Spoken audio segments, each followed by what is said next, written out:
more expensive. So please, sirs, take this as is. I'd be very, all of us will be grateful. Thank you. Thank you. Good Yes, evening, ma'am. Council Yeah. Sue Lester. This seems like a no-brainer to me. They're giving us money to get drunks off the road and to educate people and deter drunk driving.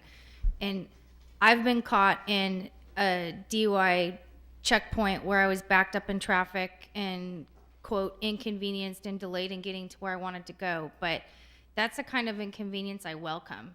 And if me sitting in a line of cars that's being pulled over and they have the potential of catching somebody that shouldn't be driving is going to make me 15 minutes late to where I'm going, then that's time well spent. So I hope that you'll approve this. Thank you very much. Thank you. And by the way, it's not just drunk drivers, it's under the influence of any illicit substance or impairing substance. Yes, ma'am, you have the floor. Good evening. Cindy Brenneman, longtime Costa Mesa resident, and also the victim of a drunk driver. I will show you my new hardware.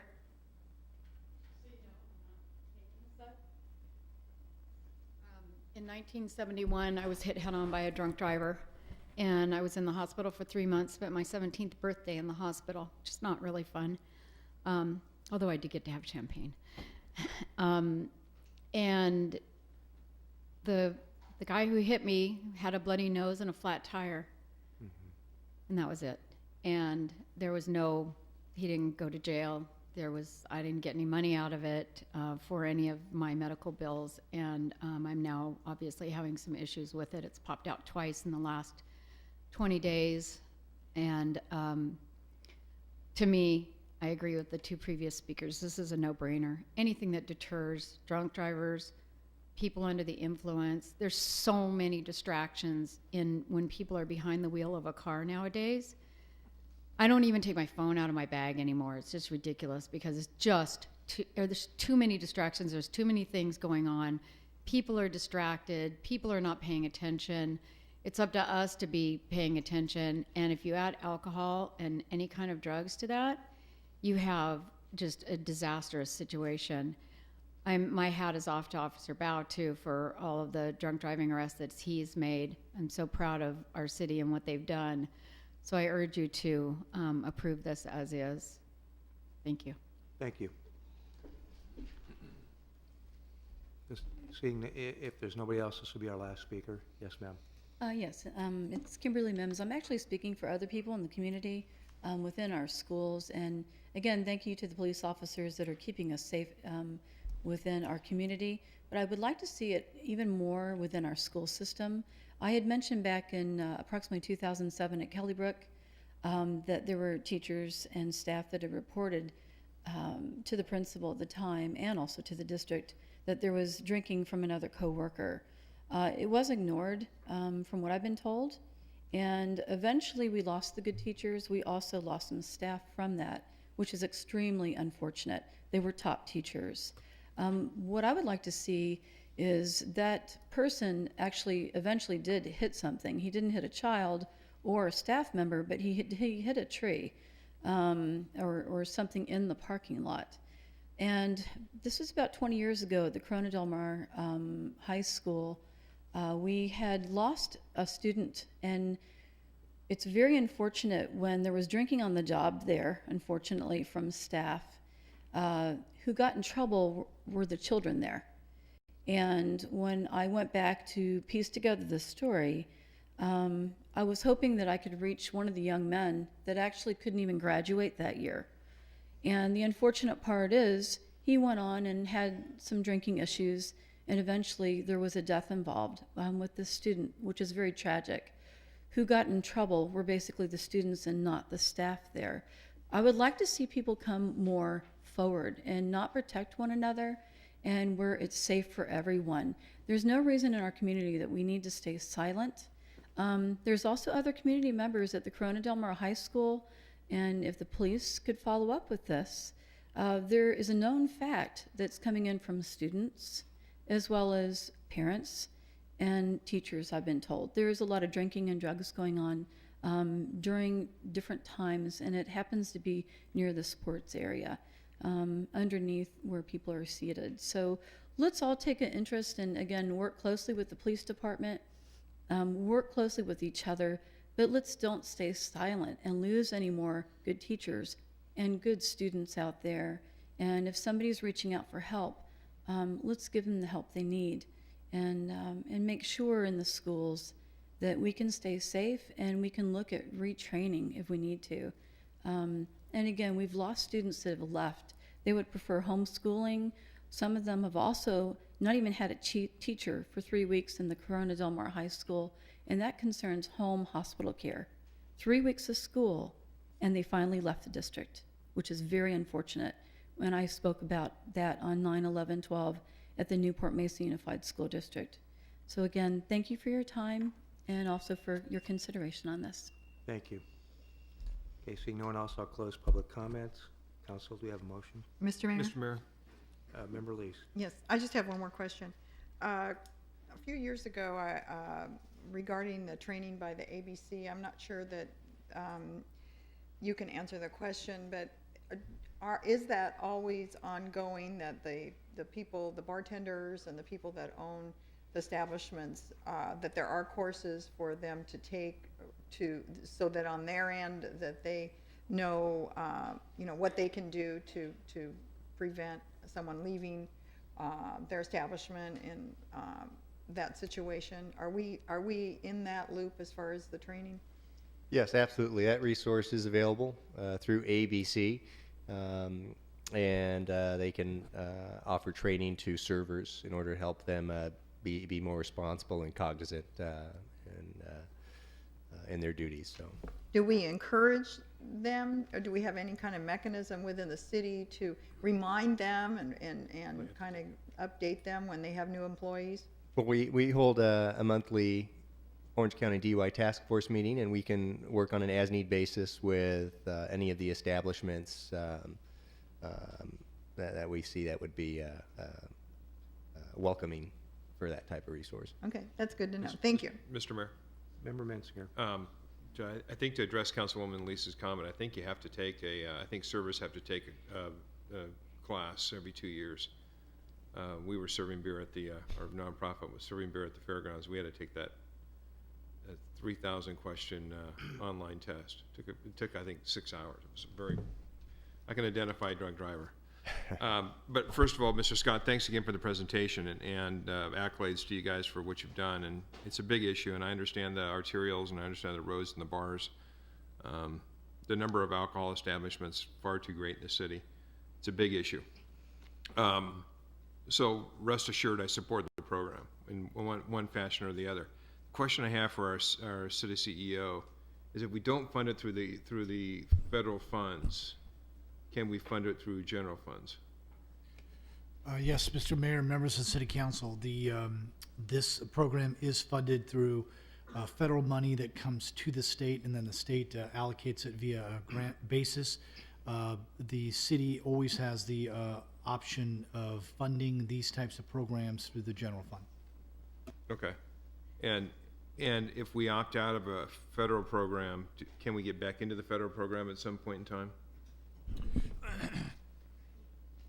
Mr. Mayor, members of the City Council, the staff report briefly talks about the program and provides some history and quite a bit of analysis on the program. In terms of that question, there's a section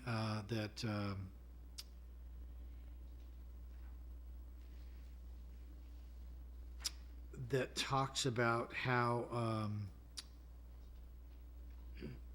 here it says grant funding cannot replace existing program expenditures, nor can traffic safety funds be used for program maintenance, research, rehabilitation, or construction.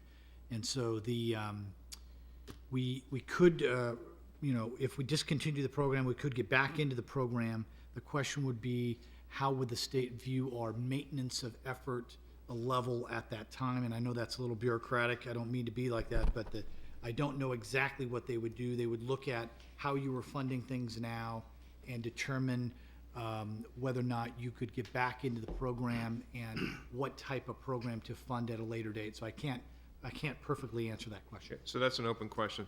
So here's my issue, and I think I've talked about this in the past regarding federal funds or use of federal funds with CDGB for stuff that's non-infrastructure. We're net debtor nation, okay? So we're borrowing money from the Chinese. Federal government is. We have 16 trillion in debt, and it continues to go on. So philosophically, I do not like taking money from the federal government. From a program point of view, I support it 100% on whatever level, and I trust the chief emphatically when it comes to what his needs are and what his desires are. So I'm struggling with the concept of continuing to take federal money, borrowing money, even though this comes from gas tax money. I'd rather see it go to infrastructure, hard assets, because to borrow money as a debtor nation for these kind of programs, when we can afford it with local dollars, is really the issue. If we support it, we should pay for it. We don't need to borrow that money and through the federal government. So I'm looking for some input from the council on this issue, or some feedback. Mr. Mayor? Mayor Pro Tem. Yeah, Mr. Hatch, the program comes down to fiscal review. It's increase revenue, appropriate the total expected grants, $160,000 to the police department's budget for overtime. It's for overtime and professional development.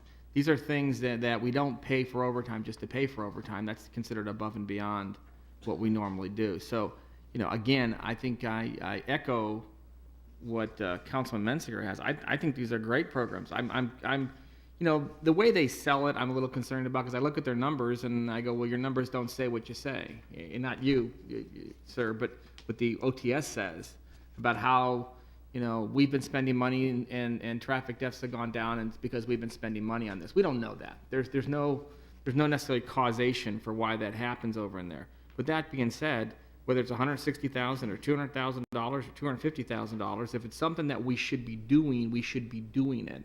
And I echo what Councilman Mensinger says. This is not like something that building roads or whatever that's being used gas tax. This is an operational expense. And if we think it's important, and the chief wouldn't ask for this money if he didn't think it was important, I would think we would spend it out of the general fund. Or my question, I guess, to CEO Hatch: How much have we spent out of our $1 million contingency fund that the council has? Yes, Mr. Mayor, members of the City Council, I'm giving an estimate because I don't have that, I haven't gathered that. We're approximately 3 months into the year. I think we've spent or allocated approximately 100,000 of that, so it hasn't been too much yet this far in the year. And the original budget was $1 million. And last year, did we spend the $1 million we had? I don't think we did that, did we? I don't recall us spending all of those funds. Again, I'm guessing at this point that there were several $100,000 that were left over. Yeah, I think we should just use it. I think it's a great program. I support it 1,000%. I also was the victim of a DUI crash in my car. I got in my car on a freeway, walked away from the car, and someone plowed it at 70 miles an hour. I would have been dead if I was in the car. So I think we should definitely do whatever we can on this thing in here. But I think I agree with Councilman Mensinger. I would make a motion to just take the $160,000, to put it in the budget overtime to do all these programs, make sure we do it all. Be less paperwork, no hassles, no reporting back to the federal government, and still continue to do this program being handled by the chief. Mr. Mayor? Member Mensinger. Before we make that decision, I'd like to ask the chief a couple questions, if that's okay with you. Chief Gazy.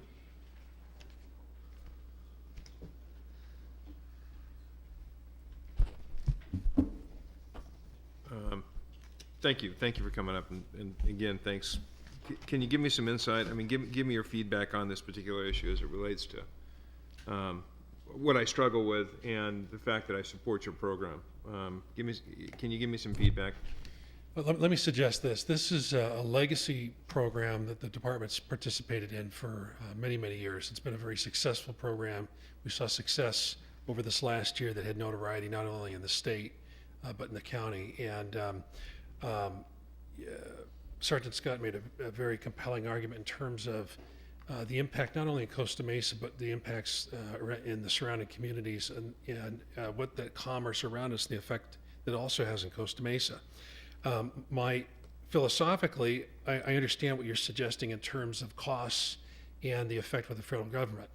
The costs and the revenues that support this grant are from gas taxes. They're from what's paid for by the consumer at the pump and then proportionally come back to us. My preference would be that we continue with the OTS grant-funded program, the history and the legacy that the department has supported through that, and the successes that it's rendered for the community of Costa Mesa, as well as the effect that it has in a positive way on the surrounding communities. I would be in favor of maybe suggesting, and I'll do respect to the council, that we consider looking at options in terms of perhaps in the future funding this internally from the general fund or a fund augmentation of the department, but allowing us to continue in this framework with the support of the state and federal government in terms of the OTS programs. That would be my preference, and then give us the opportunity perhaps to look at other opportunities in this coming year and ways to fund this. As well, I'd like to suggest that I appreciate the endorsement. I sense endorsement from the council relative to the program, but there's also, the prospect of other uses for the $160,000, whether it's directly for the department or other areas of the city. Okay. So what you're saying is let me have it another year, but you're open to phasing it out and going to just a local cost or a local structure augmentation in the Yes, future. I'm sorry, Mr. Giss. No, that's okay.